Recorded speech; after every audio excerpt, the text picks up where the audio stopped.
Graça e paz, abençoados. Voltando aqui, os milagres versus os falsos profetas, parte 8. Então o canal Luzes da Graça vem trazer esse tema voltando a vocês. Na parte 8, vamos prosseguir. Então o final da nossa fala na parte 7, eu aconselho você a acompanhar para que você tenha um crescimento de entendimento daquilo que nós estamos ensinando e pautando aqui para vocês. Nós falávamos no Salmo 139, vamos voltar lá. Salmo 139, vamos voltar aqui no Salmo 139, na nossa fala, para nós entendermos, né? Prosseguirmos da onde nós paramos. Salmo 139, do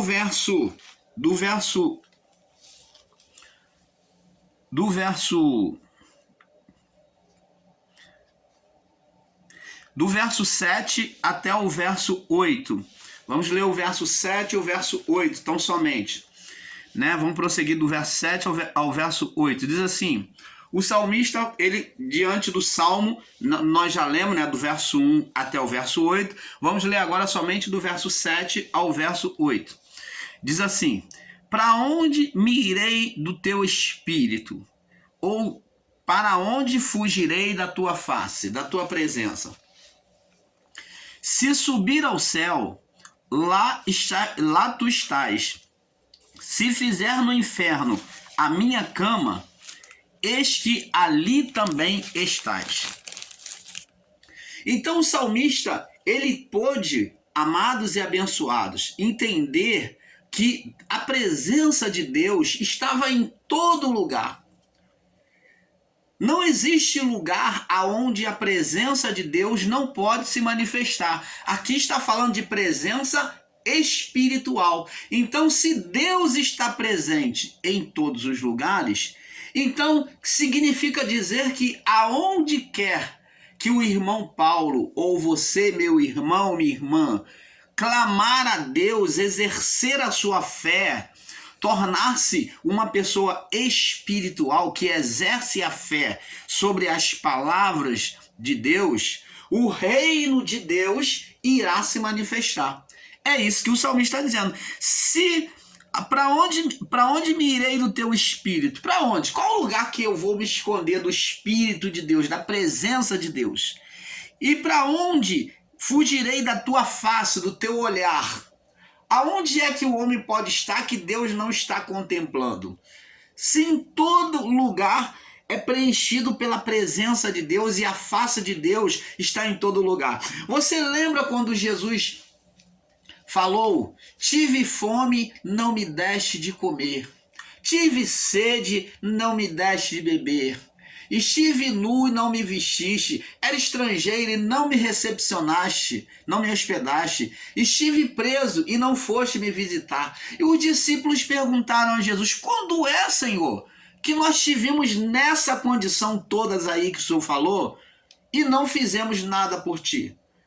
Jesus então mostrou para eles, revelou para eles que a presença de Deus estava dentro do ser de cada uma vida necessitada, de cada uma vida que era prisioneira, injustiçada ou maltratada. A presença de Deus estava em todas as pessoas. Você está entendendo, amado? Por isso que o salmista, na sua inspiração vinda de Deus, ele pôde compreender e dizer isso. Para onde me irei do teu espírito? Onde eu posso me esconder?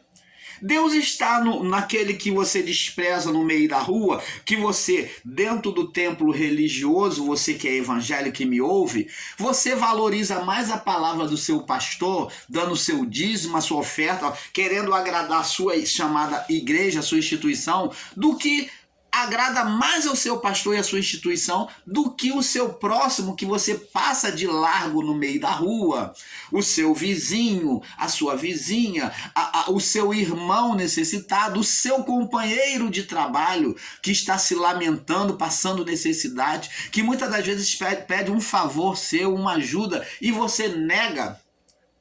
Deus está nessas pessoas também. nesse mendigo, que você deixa de ofertar um alimento para ele, um valor financeiro, mas você dá para sua instituição. Você está vendo a hipocrisia? Aí, por um lado, dentro da instituição religiosa, você muitas das vezes demonstra amar a Deus, você chora, e na hora da oferta você vai toda saltitante lá oferecer a sua oferta lá no chamado altar. Você vai oferecer o seu dízimo, você vai pegar o seu envelope para fazer o seu voto. Você valoriza tudo isso como de Deus e até chora quando canta os hinos, quando o pastor, alguém faz aquela oração eloquente que move o seu coração de emoção. Mas quando você chega do lado de fora, você vê o seu próximo passando necessidade, ao sair do templo, ao sair da igreja, como Pedro e João, você encontra lá uma pessoa esmolando, pedindo esmola. E você, muitas das vezes, diferente de Pedro e João, você passa de largo e você fala, tá amarrado. Você diz muitas das vezes, tá amarrado. Ou muitas das vezes fala assim, na forma religiosa, não querendo ser áspero, ainda querendo demonstrar espiritualidade, você diz, Senhor, abençoa ele. Tenha misericórdia dele. Mas isso não vai mudar, não vai fazer a mão de Deus agir sobre a vida daquela pessoa. Porque ao contrário disso, Tiago disse, se alguém disser ao seu próximo, vai em paz e contudo não lhe der o de comer, é mentiroso e tem negado a fé. Porque a fé sem obra é morta. Então, se você ama o seu próximo que está ali, como você amou e acreditou na palavra do seu líder, do seu pastor, você acreditou na sua instituição e deu lá o seu dízimo, deu o seu tudo, pegou o envelope, fez voto, você chorou, você cantou, se emocionou, você também deve se emocionar diante do sofrimento do seu próximo. Você tem que ter misericórdia, você tem que ter sentimento de sofrimento no seu coração ao ver o seu irmão e a sua irmã mendigando, ou o seu irmão, a sua irmã te pedindo um favor e você podendo ajudar, e você muitas das vezes não ajuda. Você está entendendo, amado? Você está vendo por aí o ato de hipocrisia que muitas das vezes nós cometemos? Somos religiosos dentro do templo, mas fora do templo somos hipócritas. Demonstramos totalmente diferente daquilo que nós confessamos. Quando o nosso próximo estende a mão para nós e nós não damos, nós não ajudamos, nós não sentimos o sofrimento, não temos misericórdia, não sentimos o sofrimento alheio do nosso próximo. Por isso que Jesus disse, quando virdes um passando fome, né, sem comer, sem beber, sem se vestir, estando preso, estando estrangeiro,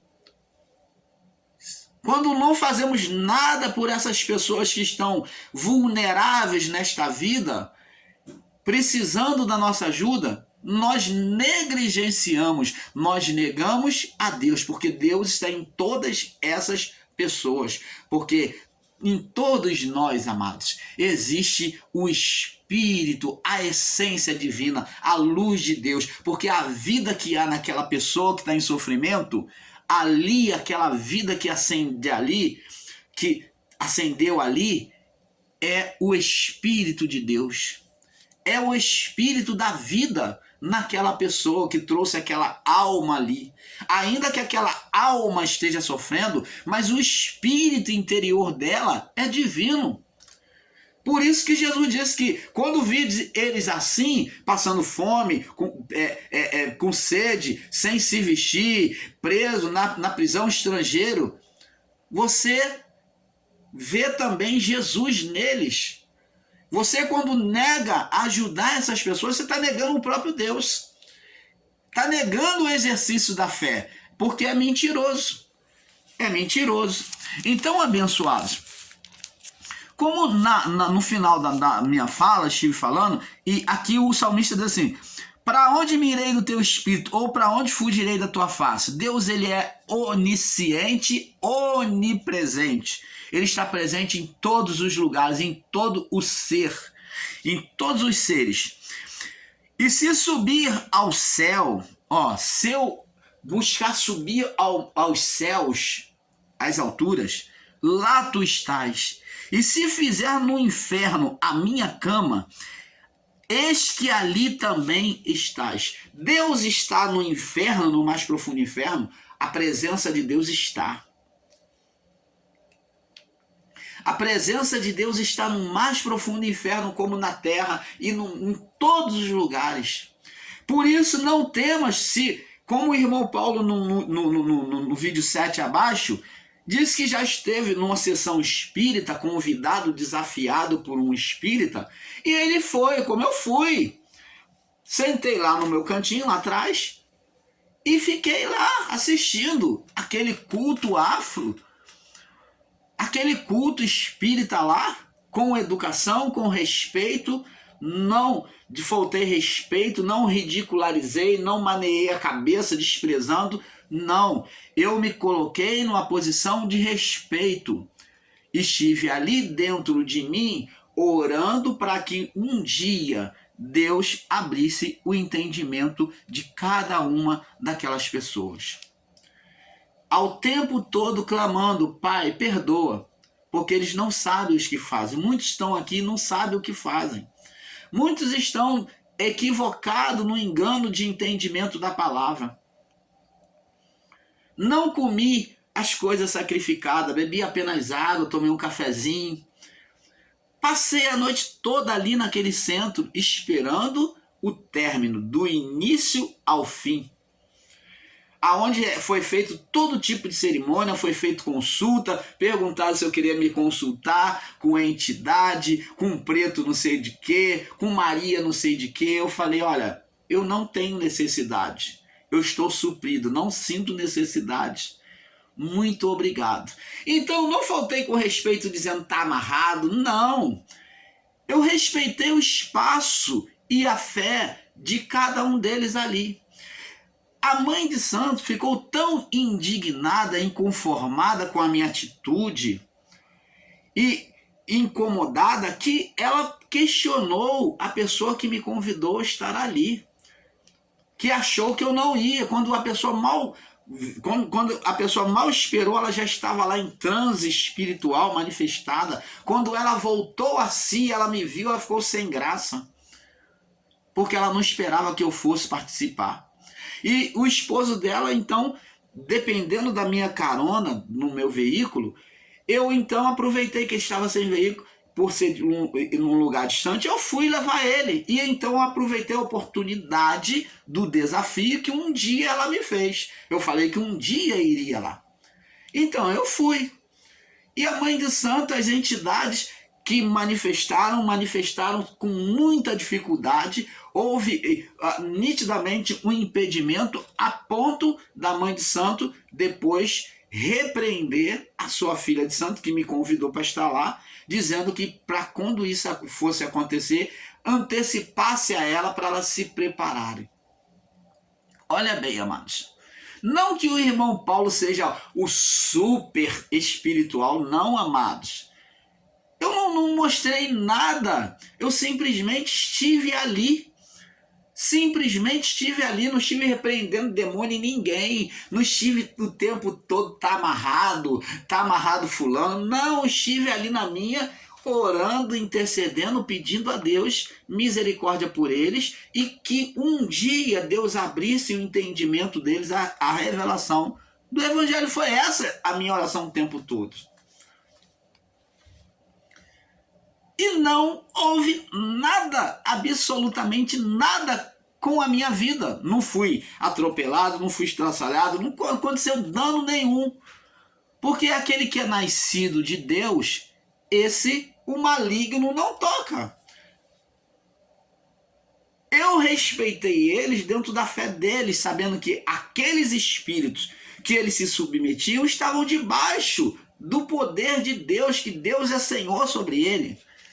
Que ainda que eu desça no mais profundo abismo, inferno, também tu estás. Se faço meu estrado, minha cama no mais profundo inferno, lá tu estás. Você está entendendo, abençoados? Então é isso que temos que entender. Vamos para o livro de Jó agora. Vamos prosseguir. Vamos para o livro de Jó, no capítulo 42. Olha a palavra de Jó, mostrando a soberania de Deus. 42, no verso 2. Olha o que Jó disse, depois de ter ouvido o diálogo de Deus, aquela voz de Deus mostrando para ele a sua grandeza. Deus teve um período de diálogo com Jó, trouxe então entendimento a ele. Então diz assim, Jó 42, verso 1 e 2, e diz assim, ó: então respondeu Jó ao Senhor dizendo, depois de ter ouvido a Deus, tá? Esse diálogo de Deus com Jó começa no capítulo 38 de Jó. Então você deve ler para que você compreenda. Então no verso 42, depois de ter ouvido a Deus, que termina aqui, né, no capítulo 42, então respondeu Jó ao Senhor dizendo, bem sei que tudo podes e nenhum dos teus propósitos pode ser impedido. Você está vendo? Nenhum dos propósitos de Deus pode ser impedido. Se é propósito, quer dizer, Deus tem um propósito, um objetivo, um plano, né, traçado de um acontecimento lá na frente. Então, agora Jó entendeu que tudo que ele passou era propósito de Deus, quer dizer, permissividade de Deus. Então não foi vontade absoluta. Deus não foi Deus que estava castigando a Jó. Mas aqui agora, na resposta de Jó, nós vemos que foi um propósito, uma permissividade para levar Jó a um conhecimento de Deus. Você está vendo a palavra propósito? Então foi para propósito. Aquele acontecimento veio sobre a vida de Jó, foi uma permissividade com um propósito de levar Jó a um conhecer Deus mais de perto. Você está entendendo, amado? Então é isso que temos que entender. Vamos no livro também de Isaías. Isaías, no capítulo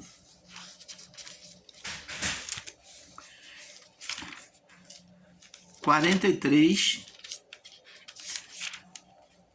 Isaías 43,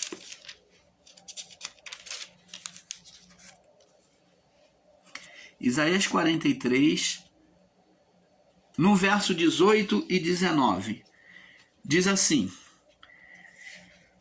Não vos lembreis das coisas passadas. Ó, Deus falando para Isaías, ó, para o povo de Israel.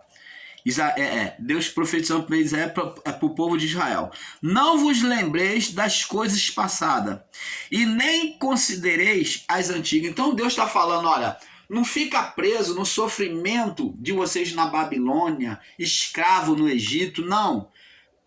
Procura se lembrar daquilo que eu já fiz na vida de vocês. Então ele diz, não vos lembreis das coisas passadas, e nem as considereis as antigas. Eis que faço uma coisa nova. Ó, Deus, por meio da fé daquele povo, iria fazer uma coisa nova, muito maior. Uma coisa nova. Agora sairá a luz, porventura não percebeis? Eis que porei um caminho no deserto e rio no ermo, na sequidão. Então você está vendo que Deus ele iria fazer uma ação sobrenatural diante do povo de Israel. Deus falando com eles, pensem em coisas grandes, solta a fé de vocês, porque eu vou fazer coisas maiores do que eu já fiz. É isso que Deus está falando. A nossa fé, ela tem que ser soltada diante de Deus para ver a manifestação sobrenatural, espiritual na nossa vida, do reino. Agora vamos no livro de Marcos 16.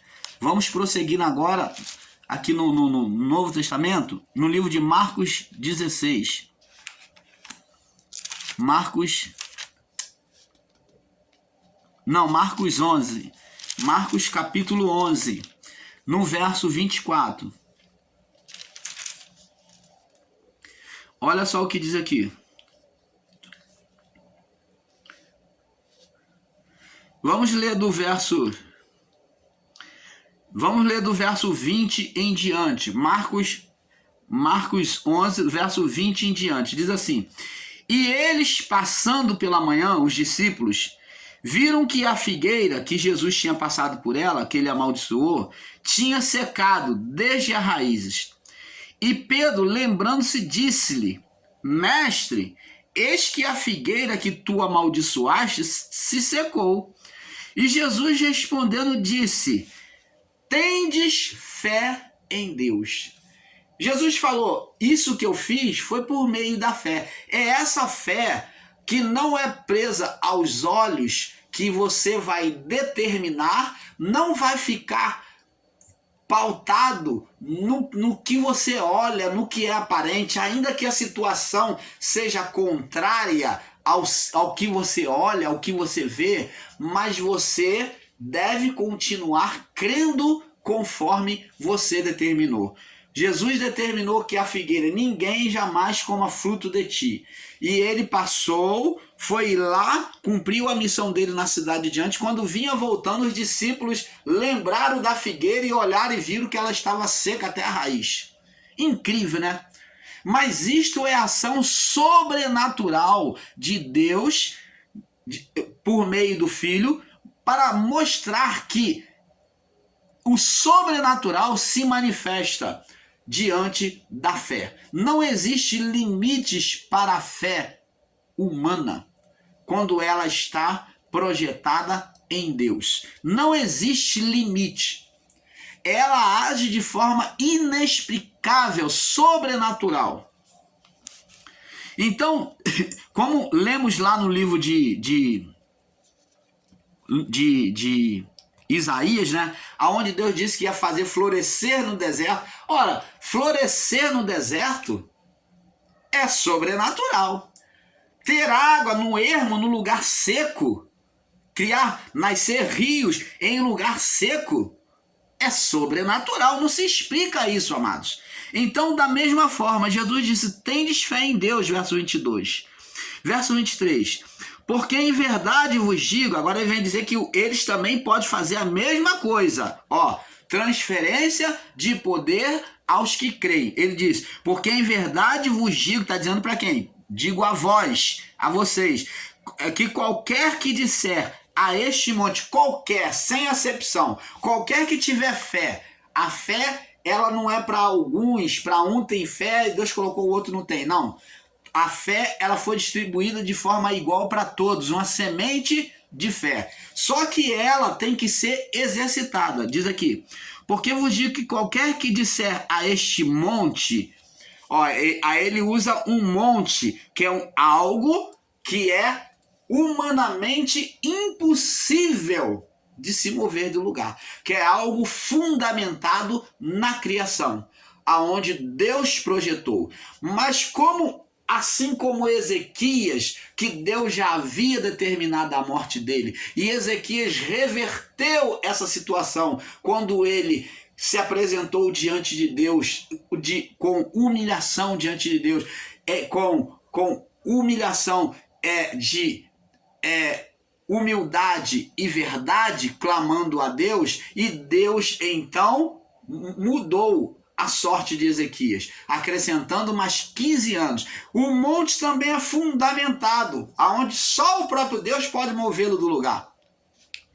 Mas que mediante a fé, aquele que tem fé também pode transportar. Esse monte aqui é a representação de algo que é humanamente impossível de ser movido. Por isso que é colocado o monte, que é algo humanamente impossível de ser movido, que somente o próprio Deus pode mover. Por isso que Jesus usou a palavra monte, que ele diz: se disser a este monte, ergue-te e lança-te no mar, e não duvidar no seu coração, mas crer se fará, mas crer que se fará como se diz, tudo o que disser será feito.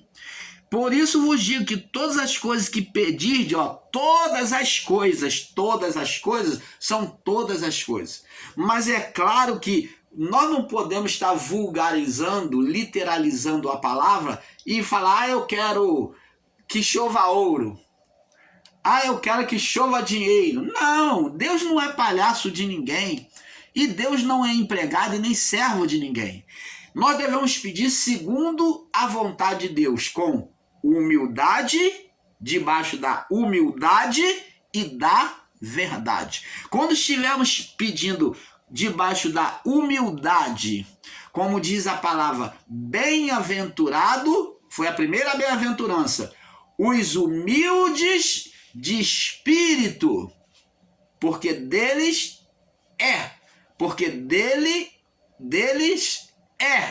o reino de Deus. Então, para aquele que tem humildade sobre a palavra, que se sujeita à palavra, o reino de Deus já é para ele, já é algo que acontece no dia a dia, que é manifesto no dia a dia. Aqueles que vivem sobre a humildade de espírito. Como o irmão Paulo ensinou acerca de Ezequias, humildade, oração de humildade e verdade.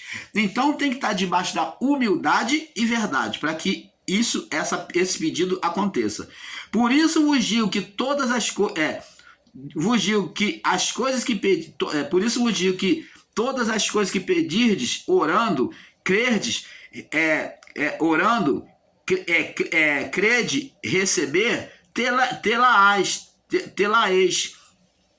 E quando estiveres orando, perdoai. Olha só, quando estiver orando, pedindo alguma coisa a Deus, tem que estar com o coração limpo, humildade e verdade, inteireza de coração.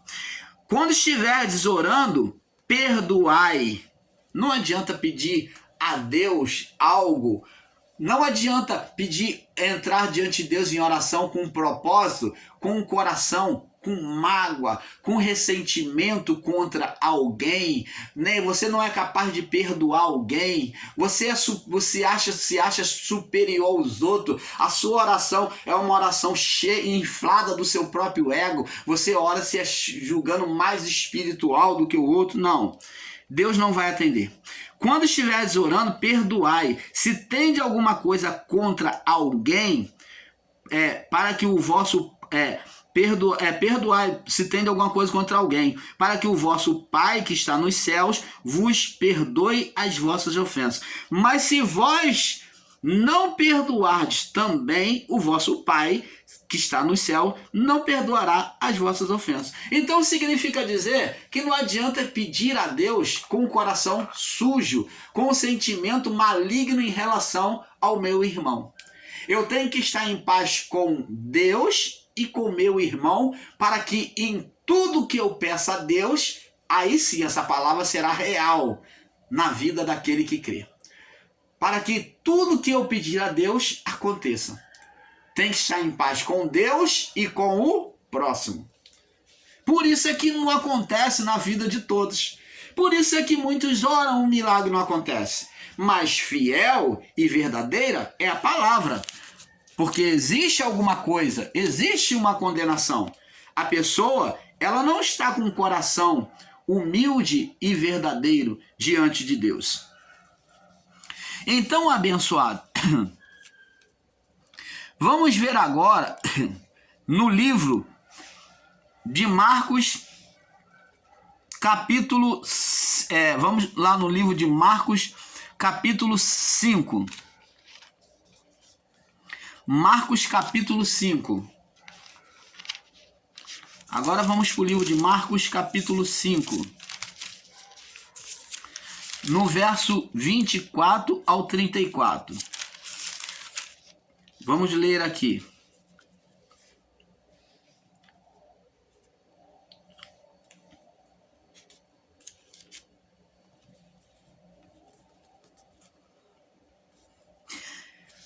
tem vários milagres, né? Mas vamos ler do 24.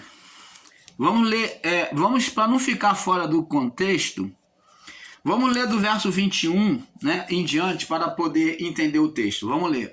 Vai pular aí para a próxima parte, para a parte 9, e vamos deixar pular, tá bom? Você acompanha aí. E passando Jesus outra vez, Marcos 5, 21, num barco para outro lado, ajuntaram-se a ele uma grande multidão, e ele estava junto ao mar, né? E eis que chegou um dos principais da sinagoga, por nome de Jairo, e vendo-o prostrou aos seus pés, né? O chefe da sinagoga, da pequena congregação, né? Jairo.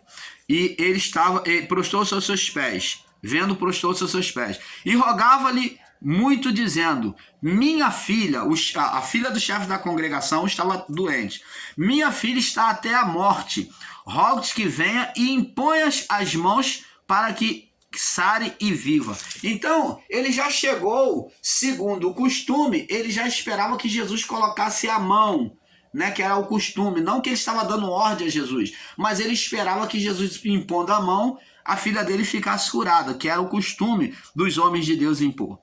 E foi com ele, e seguia uma grande multidão e o apertava. Agora, observa só agora este acontecimento, verso 25. E certa mulher que havia 12 anos tinha um fluxo de sangue. A mulher que tinha um fluxo de sangue, 12 anos. 12 anos. E que já havia padecido muito com os médicos, já havia passado na mão de muitos médicos, e despedindo tudo que tinha, né, todos os valores financeiros que tinha, nada lhe aproveitando isto, antes indo de mal a pior. Significa dizer que ela gastou todos os haveres financeiros dela, com os médicos, né, que ela podia conhecer, que se dizia ser o melhor da época, e não curou. E ouvindo falar de Jesus, veio por detrás, dentre a multidão, e tocou em suas vestes. Porque dizia no seu coração, né? Porque dizia: se eu tão somente tocar nas suas vestes, sararei. Opa! Como falamos, que fé é essa? Da onde essa mulher tirou essa fé? Da onde é que ela tirou esse exemplo de tocar nas vestes, se ela era uma mulher impura e condenada pela lei, que não podia estar ali no meio daquela multidão e muito menos tocar numa pessoa sã que era Jesus? Ela não sabia que podia contaminar Jesus segundo a tradição da lei, os ensinos da lei? Então, ela disse: se eu tão somente tocar nas suas vestes, sararei. Ela não considerou no seu coração que ela iria contaminar Jesus, mas iria